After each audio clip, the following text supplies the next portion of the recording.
I can make you walk again. William Dawson turned his head slowly and suspiciously. That voice, light, young, and confident, didn't belong in his world anymore. It had been a long time since anyone, let alone a child, dared to speak to him like that.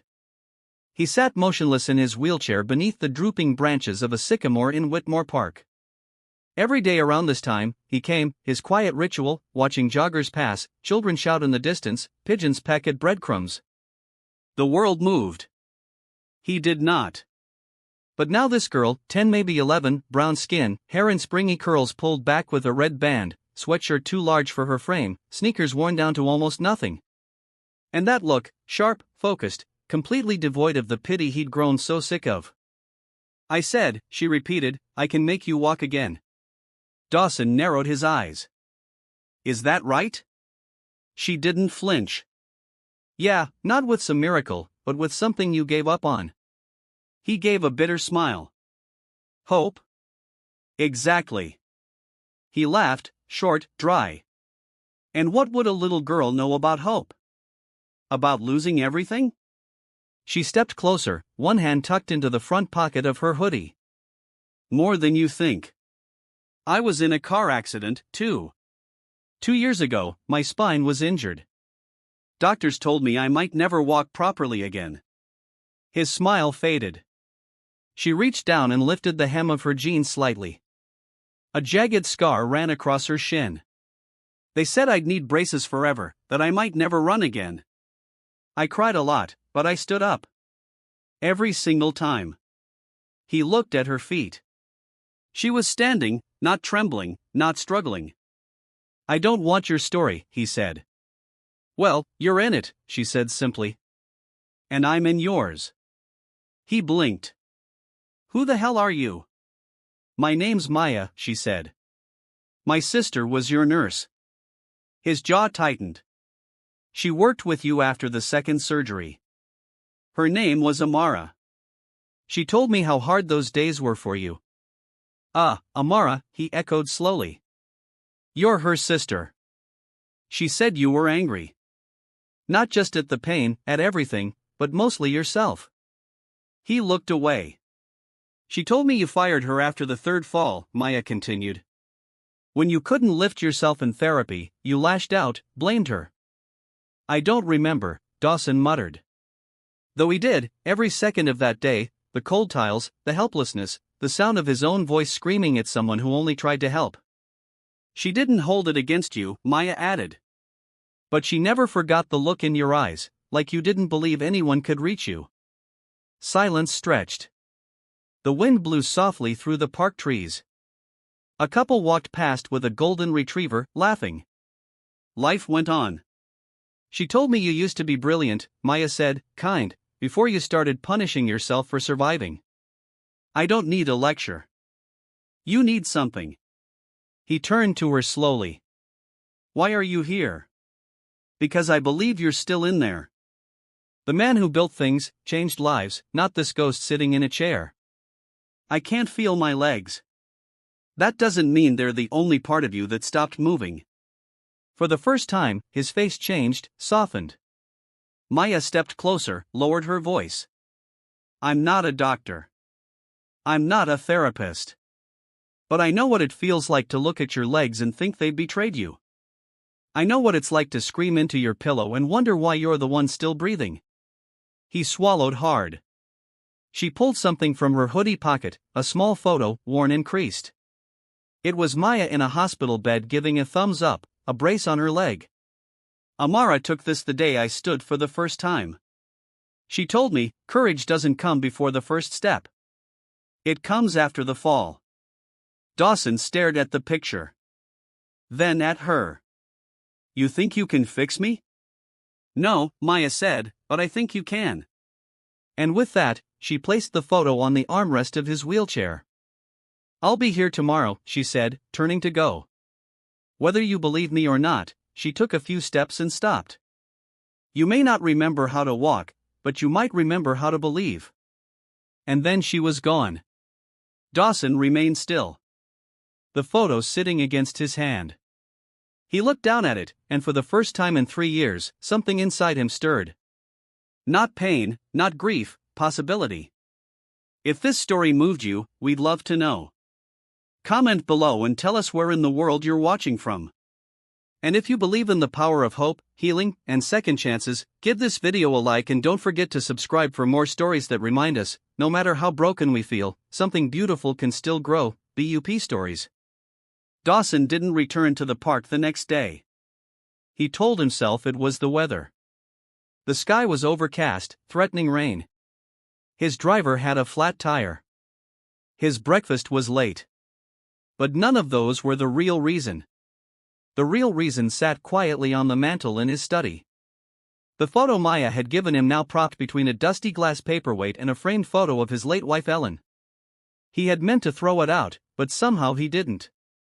The image of that girl beaming with one leg strapped in a brace and a tube still running from her arm haunted him more than any hospital corridor or nighttime hallucination ever had. She looked like Ellen when she was little. Or maybe she looked like hope, like survival, like something he couldn't admit he still wanted. He didn't sleep well that night. His dreams were fractured, half memory, half guilt. The screeching tires, the smell of gasoline, the searing silence after impact. By morning, the sky had cleared and William Dawson, billionaire turned recluse, asked his driver to take him back to Whitmore Park. He rolled slowly down the path, expecting nothing, hoping perhaps that Maya had forgotten him, that she'd moved on like every other piece of his former life. But there she was, sitting cross-legged on the same bench, eating an orange slice, her hoodie now replaced with a jean jacket covered in colorful patches. "You're late," she said, not looking up. He stopped a few feet away. "I didn't say I'd come." She shrugged. "Didn't say you wouldn't either." He watched her fingers peel another slice with practiced ease. "I kept the photo," he said. She smiled faintly. "I knew you would." For a long moment, neither of them spoke. The breeze returned, gentler this time. Children giggled somewhere behind them. The world felt less heavy. "I've been thinking," Dawson finally said, "about what you said, about standing again." Maya looked at him then, serious and still. "And I don't know if I believe it's possible, but I know I hate this chair, this silence, myself." He expected her to offer comfort or worse, a childish pep talk. But she only nodded. "Good." She said, "That means you're still alive." He stared at her, brow furrowed. "Why do you care so much?" "Because my sister did." Maya answered. "She said you were the most stubborn man she'd ever worked with, but also the loneliest." He didn't deny it. "She used to come home in tears," Maya added softly. "Not because you were mean. But because she saw how much you were hurting and how hard you pushed everyone away." He closed his eyes. "I did push her away. I pushed everyone away. Even yourself," Maya said. Silence again. Maya stood, brushing crumbs from her jeans. "Today we start small. You're not going to walk yet. Maybe not for a long time, but you'll want to." He gave her a skeptical look. "You're 10. What do you know about rehab?" "Enough," she said. "I had to do it every day for 9 months. And the hardest part wasn't moving. My leg was telling myself that failure wasn't the end." She walked around to the back of his wheelchair and tapped the handles. "Can you move your right foot at all?" "Barely," he said. "Try anyway." He didn't move. "I said, try," she repeated, firmer. He stared ahead, jaw clenched, then closed his eyes. He focused not on the chair, not on the pain, but on the way Maya had stood in that photo.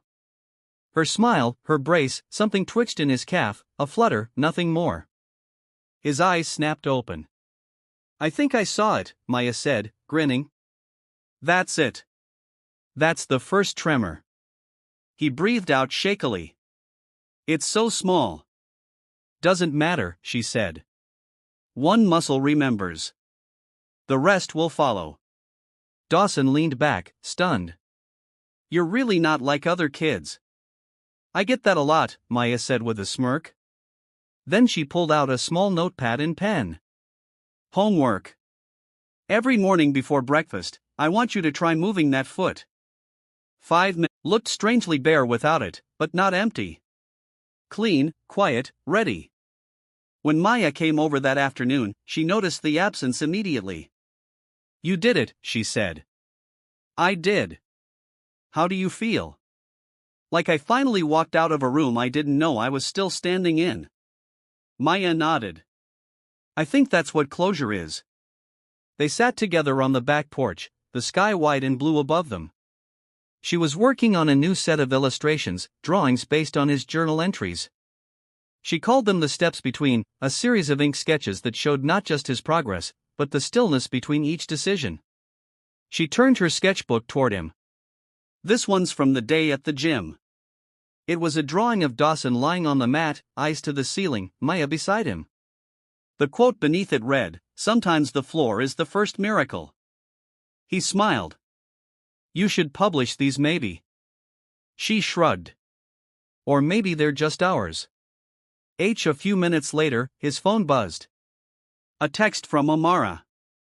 "I heard about the chair. You okay?" He replied. "Better than okay. I'm light." Then she sent another. "The hospital's doing a resilience conference in October.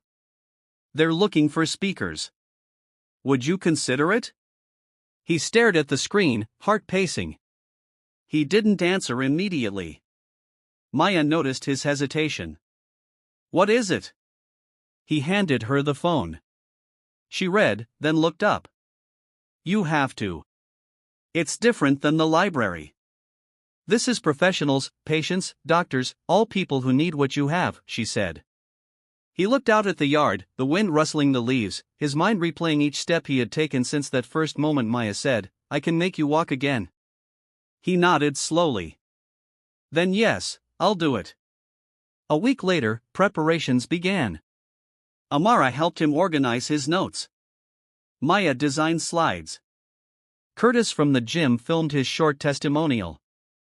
The staff from Whitmore even offered to print and distribute copies of his journal as part of the conference materials.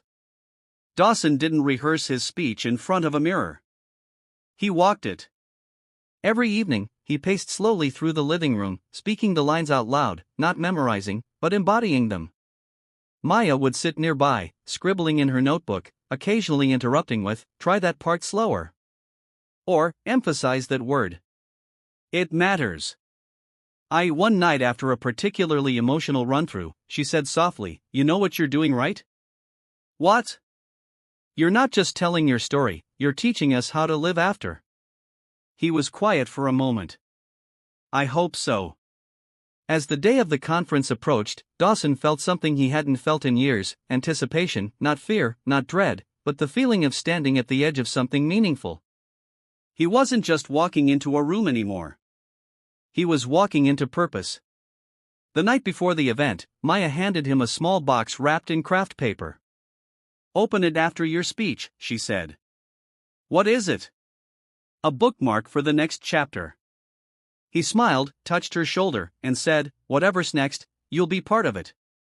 That night, as the moon lit up the quiet street outside, Dawson wrote one final line in his journal before slipping it into his bag.